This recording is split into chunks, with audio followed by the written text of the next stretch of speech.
ह्याचं नाव काय? शिवतेज मनोज नानखिले, गाव गार. तर ह्याला किती दिवसापासून त्रास आहे असा? जन्माच्या 6 महिन्यापासून. आता तो किती वर्षांचा आहे? 13 वर्षांचा. म्हणजे जवळपास 12 वर्षे त्रास आहे. आतापर्यंत तुम्ही भरपूर उपचार केले दवाखान्यामध्ये, कुठं काय फरक पडला? पाहिजे तसा फरक नाही पडलेला. बरोबर दादा?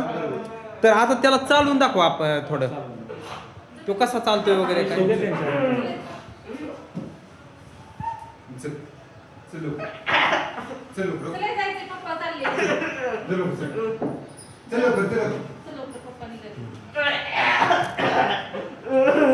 तसं पडत नाही ना? बस ओके ओके ठीक. आता आपण Samarth success life company success ortho विथेमॅक्स कॅप्सूल आणि 7 वंडर नॉन यूज चालू करतोय. रिझल्ट आल्याच्या नंतर एक व्हिडिओ बनवू त्याचा आपण.